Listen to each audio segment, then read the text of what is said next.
Bem-vindos a mais um episódio do ExpeComcast. Estamos no Rio.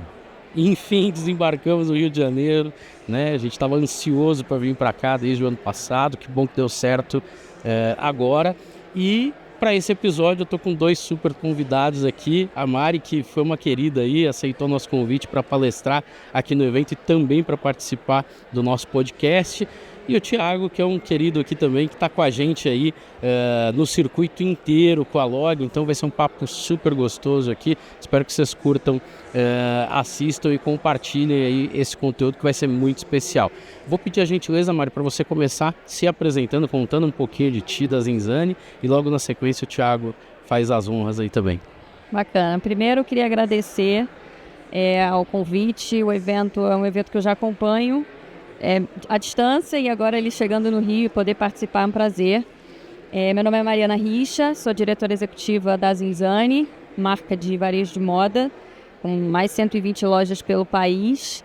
E a gente, enfim, está trilhando aí um trabalho muito bacana de crescimento, de digitalização, que é tudo a ver com o evento que a gente está aqui. E vai ser um prazer bater um papo com vocês. A Mari foi modesta, porque o que eles estão fazendo de Omni, daqui a pouco vocês vão entender mais, ela foi modesta. Bom, também queria agradecer o convite, prazer estar aqui também nesse evento. Eu sou gerente de marketing na Log, chamo Thiago Raposo, e a gente vem aqui com a missão de conectar o Brasil, né? Então acho que a gente vem fazendo muita coisa nesse sentido para todos os tamanhos de clientes, e a gente brinca aqui que a logística é o marketing invisível aqui do e-commerce, né? Ela faz parte da experiência e tem um papel fundamental aí para seguir evoluindo dentro desse mercado, né? Que show! Vou aproveitar o gancho que você fez aí, Thiago, né, dessa questão da experiência. A gente nunca falou tanto de jornada e experiência na nossa vida, né? Então, acho que já para aquecer os motores aí, eu queria ouvir um pouquinho da Mari. Como é que é para você? Como você acha que impacta essa relação entre o que a gente está entregando de experiência e o que o cliente tem perspectiva? Enfim, conta um pouquinho desse cenário. Eu brinco assim que você falou muito bem da questão da logística, de ser um marketing visível, porque principalmente no e-commerce, nessa experiência digital, a entrega é determinante para o cliente decidir a compra. E a partir do momento que ele decide, se ele não tem uma boa experiência, seja de prazo cumprido, ou seja do produto chegar nas condições que ele quer, impacta na recompra do cliente. Então, assim, a logística e essa experiência de você ter uma entrega fluida, rápida, é um fator muito importante, e inclusive, como você pode se diferenciar da concorrência. Ainda mais que a gente vive num mundo de marketplaces gigantescos, com entregas no mesmo dia, em até 2 horas, então é um grande diferencial, e por isso que a gente precisa estar suportado por parceiros que consigam entregar essa experiência para o cliente, porque no fim do dia o cliente, ele não sabe quem é a transportadora, muitas vezes ele não está atento àquilo, ele está esperando aquilo da marca, independente de quem está por trás. Então, fator determinante aí para a compra. E é o que você falou, né? Eu acho que hoje a gente tem uma expectativa setada muito alta, né? Eu acho que é um mercado que evoluiu muito, que trouxe de fato um benefício para o consumidor final muito grande, né? Nessa parte, realmente você faz uma compra com um clique, né? Uma facilidade, né? É muito fácil, né? Então realmente, e aí a gente fala até um pouco também assim de você ter previsibilidade e rastreabilidade daquilo que você comprou, né? Isso é um fator hoje em dia também que as pessoas prezam muito por isso, né? Assim, a gente entender aonde está, se teve algum problema, em que estágio que está, como é que eu consulto isso de maneira fácil. A solução, né, vir rápido, ou um retorno vir rápido. Exatamente. Ou até, de certa forma, se você tiver algum atraso, alguma expectativa é criada naquilo também, né? Que tipo de compensação eu vou ter dessa experiência daquela marca? Exatamente. A gente que vende roupa, é uma roupa para o cara, para a pessoa usar num aniversário, para dar de presente, para uma ocasião especial. Cara, se você frustra isso, é muito relevante mesmo na experiência do cliente. Exato. Até a forma de reparar, às vezes, complica. O pessoal chegando no evento, já dando tchauzinho aqui, ó que legal a gente fazer aqui dentro do evento. Thiago, eu acompanhei, na verdade, o crescimento, a chegada, né, da Log, a criação do negócio e o crescimento, né? Lembro muito bem, 2014 para 2015, a gente desenhando a primeira entrega expressa da Amaro lá em São Paulo. Foi um negocinho complicado naquele momento a gente desenhar como a gente fazia aquilo, que foi super fluido. Mas hoje aquela limitação local acabou. Hoje a gente está falando, né, do aspecto nacional. Então eu queria que você contasse um pouquinho mais desse crescimento. Enfim, e, óbvio, né, lá atrás a gente falava muito das grandes empresas usando o Log, e hoje a gente tem as pequenas, as médias, todo tipo de empresa usando. Então eu queria que você contasse um pouquinho disso aí pra gente. Legal, perfeito. Eu acho que a Log, para dar um contexto, né, ela é uma empresa que nasceu com DNA de tecnologia, lá atrás focada numa entrega local. Muita gente ainda associa a marca a essa entrega local. Mas é o que você falou, né? A Log expandiu nacionalmente e ela ainda mantém esse DNA da tecnologia aplicado dentro da companhia, mas hoje ela fala de uma presença física e massiva nacionalmente, né? A gente tem realmente estrutura para atender o Brasil inteiro. E o que é muito legal, e aí eu escutei isso aqui hoje, inclusive fazendo alguns atendimentos, né? As pessoas, os empreendedores que estão começando, ou que têm sizings menores, eles não imaginam que uma transportadora é para eles, né? Então eles sentem que não tem o volume necessário para aquilo.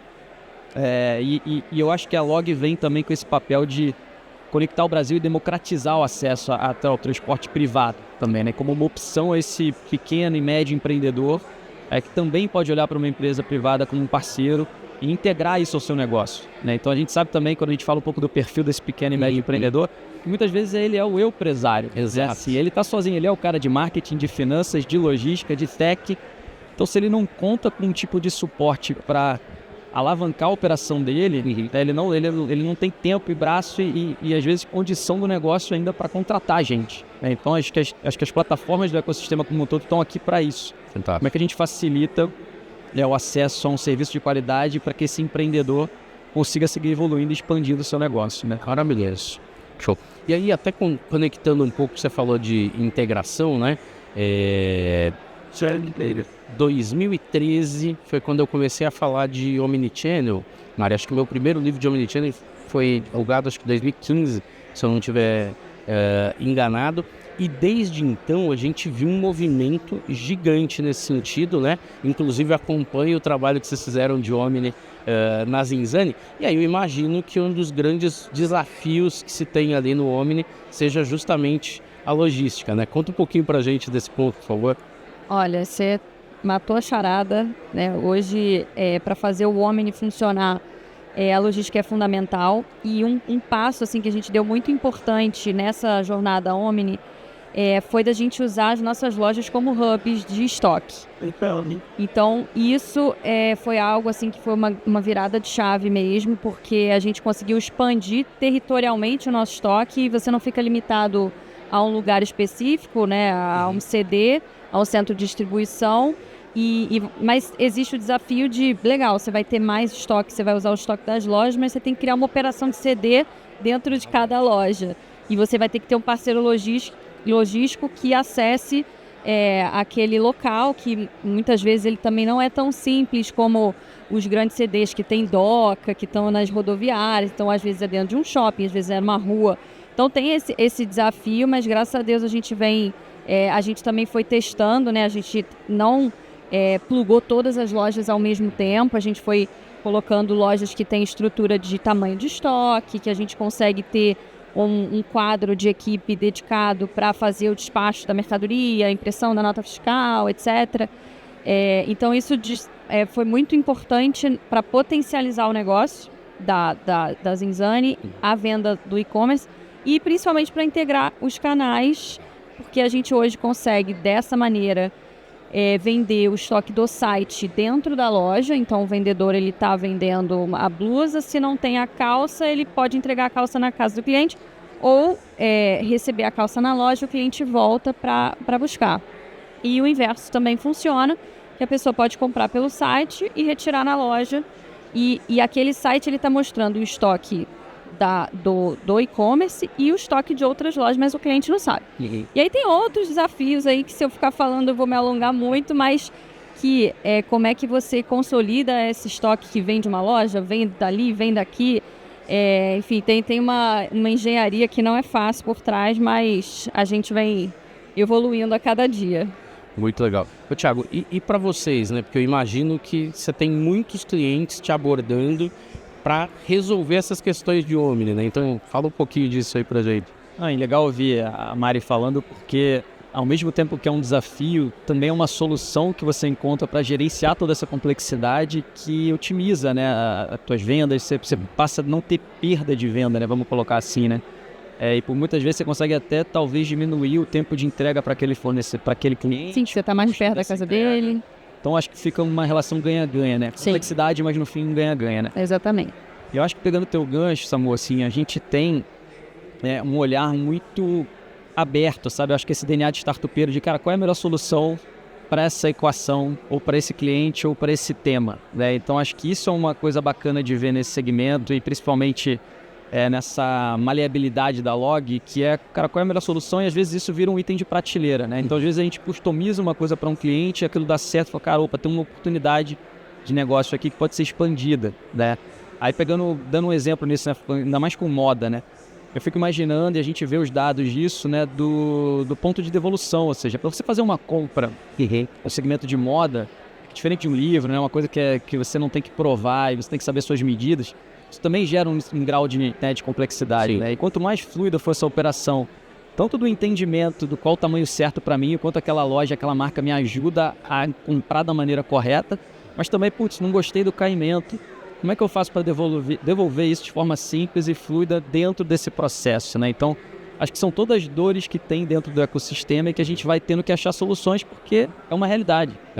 O que eu acho super legal na tua fala é que, do ponto de vista do consumidor, ele não tem a menor ideia acontece por trás. De como ele gera complexidade pra gente, né? Especialmente no setor de moda, quando a gente fala da logística reversa, né? Tem uma quantidade de troca maior do que quando o cara compra um eletrônico, por exemplo, ele gasta muito mais energia para comprar o eletrônico, compra e tá tudo certo.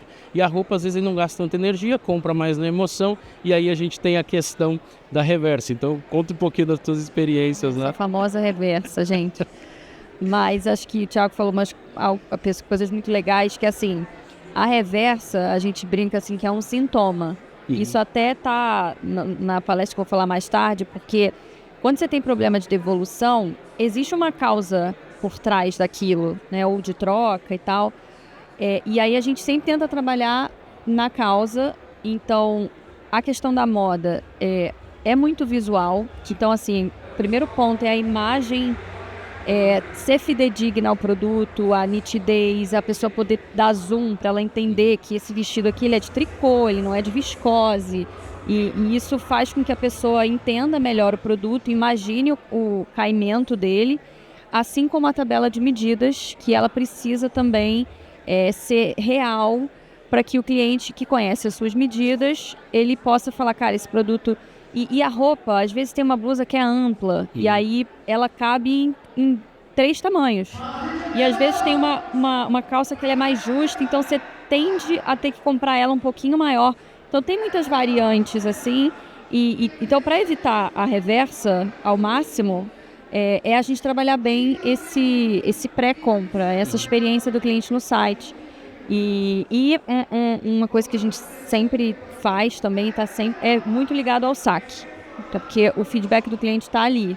E é ali que você consegue descobrir, e aí por meio de indicadores de qual é a maior taxa, o motivo da recompra, da devolução, quais são os motivos de troca, e aí você ranqueia para isso e fala, cara, o meu problema está na tabela de medidas, o meu problema está...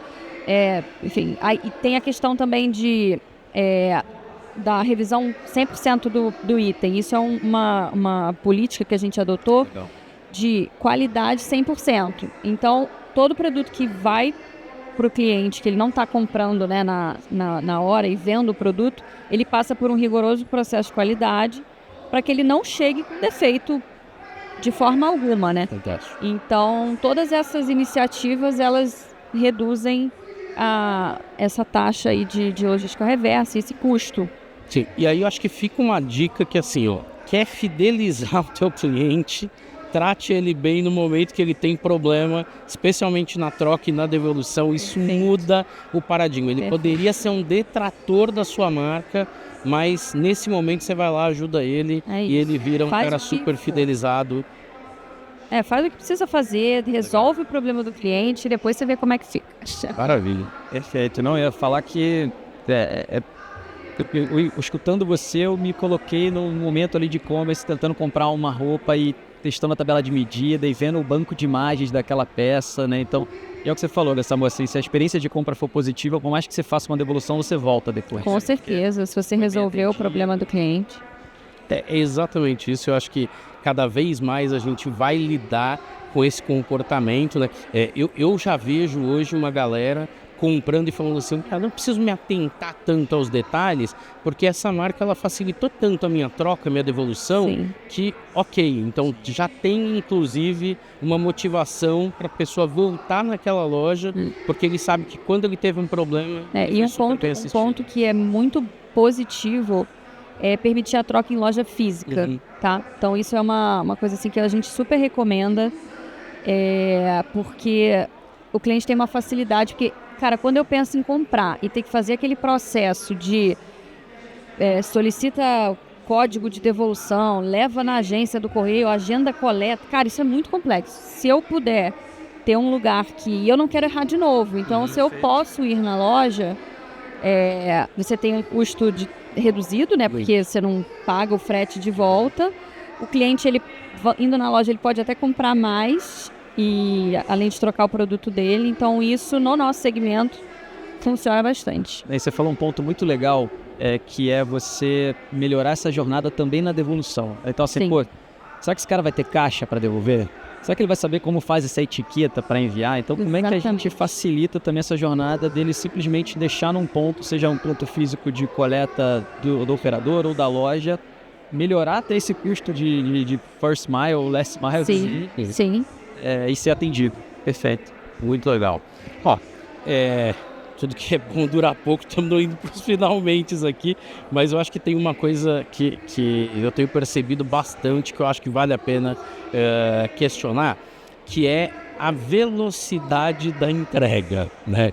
Como a gente fala de velocidade da entrega nos últimos anos, principalmente pós-pandemia, essa engrenagem ficou super importante, mas até que ponto isso é um diferencial competitivo da marca, né, Mari? Queria que você contasse um pouco como é que é a percepção dos teus clientes em relação a esse movimento aí que todo mundo percebeu, que parece que tudo agora é iFood, né? A gente precisa ter entrega. Não, com certeza. Eu diria que o diferencial, como eu falei lá no início, é fator determinante para a compra, principalmente quando você está falando de ocasiões que a pessoa precisa de uma previsibilidade. Então, não é uma compra roupa, né? Não é uma compra que você faz assim com muita antecedência. É uma compra que vai na emoção, como você falou, ou você tem uma previsibilidade, mas sim, mulher, né? O evento é daqui a um mês, às vezes na semana ela ainda não resolveu, entendeu? Então, é muito importante a entrega ser rápida. E existe um fator também que eu acho que tem a ver com com o mundo de hoje em dia, de tudo ser muito imediato. A gente está ouvindo áudio do WhatsApp no 2, agora tem vídeo, você manda vídeo no WhatsApp acelerado, gente, eu só assisto assim. Então, cara, a vida é isso, não dá para você fugir disso. A gente também não é a nossa marca. Você fala de startup, a gente se considera uma startup de 22 anos e mais 120 lojas. Porque você não adianta você correr contra a maré, sabe? Falar assim, não, mas vamos desacelerar. Se o mercado está acelerado, eu preciso me inserir. E hoje o mercado é esse. Você tem grandes players entregando, dia seguinte já é assim o limite, entendeu?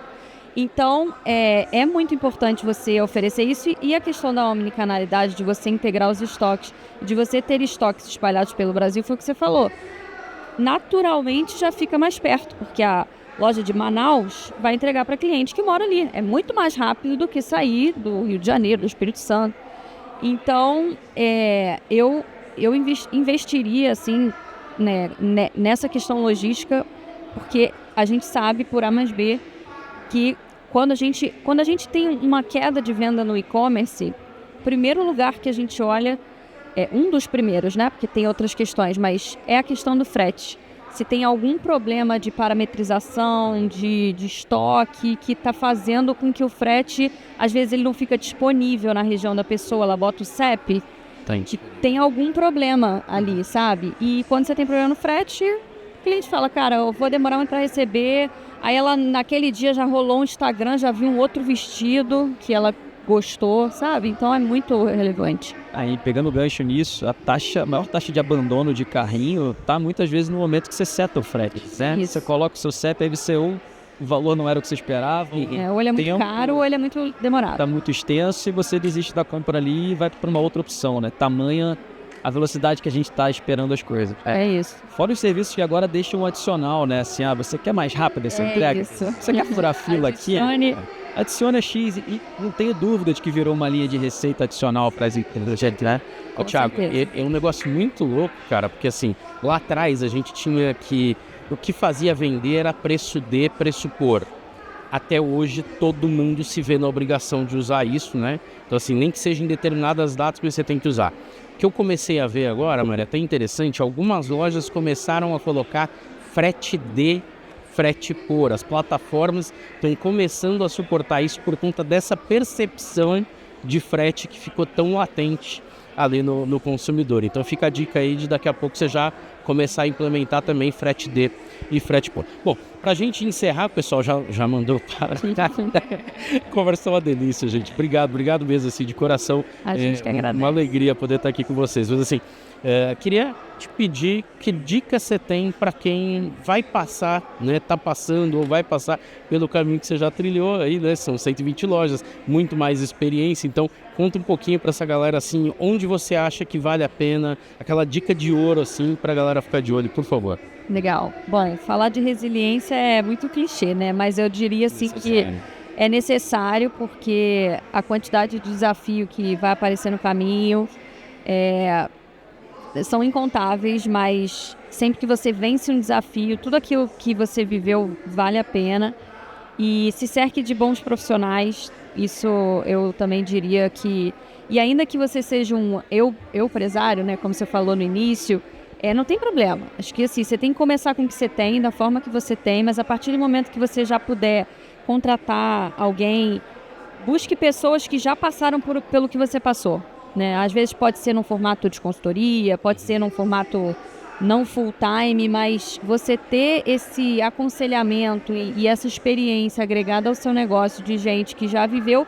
E um terceiro ponto, não posso esquecer, tenha bons parceiros também de negócio, porque às vezes você vai querer um fornecedor que está mais à sua mão ali, mas ele não vai ter a estrutura para te atender, para te levar a um outro patamar. Então você escolher bem os seus fornecedores, os seus parceiros, seja ele logístico, isso vai te levar mais rápido para frente, que é para onde a gente tem que caminhar, né? Então pessoas, parceiros e resiliência. Maravilhoso, 3 super dicas aí. Tiagão, por favor. Eu vou tentar não me repetir depois da Mari, que difícil desafio, mas acho que vou pegar gancho nesse teu último ponto, que é se cercar por parceiros, né? Porque eu acho que hoje em dia, para você empreender, com todo o advento da tecnologia, com toda a estruturação desse ecossistema que está muito interligado, você hoje, apesar de ser um empresário, se você estiver conectado nesse ecossistema, você consegue de fato começar um negócio sem saber desenhar uma marca, sem saber programar um site. Isso aí. Você não precisa nem ter estoque, né? Você pode fazer uma modalidade onde você vai ter um estoque que você vai importar conforme demanda, um dropship. Então, assim, hoje você realmente tem ferramentas à sua mão para você começar, depois você melhora, né? Então, mas de fato, eu acho que o caminho é esse, assim, você se integrar e buscar mentoria também. Eu acho que uma coisa que hoje a gente também tem muito acesso é muita coisa disponibilizada na internet, né? Tem muitas entrevistas, podcasts, tutoriais. Então hoje eu acho que se você com um pouco de gana ali, você aprende a fazer muita coisa sozinho também, né?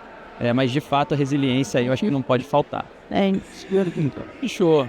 Gente, olha, tô com dor no coração de ter que encerrar, porque o papo tava muito legal. Mari, obrigado, assim, de coração, ter aceitado aí nosso convite. Obrigado pela parceria, Tiagão, todo o time da Log lá, galera super bacana. Espero que você tenha gostado de mais um episódio. Se gostou, já sabe, segue a gente, compartilha nas redes sociais, marca a Log, marca a Maria Zinzani, marca a XPCon, tá bom? Porque a gente está aqui com o maior prazer do mundo para ajudar vocês. Obrigado, gente. Valeu, foi um prazer. Obrigada, valeu. Obrigado. Tchau, tchau.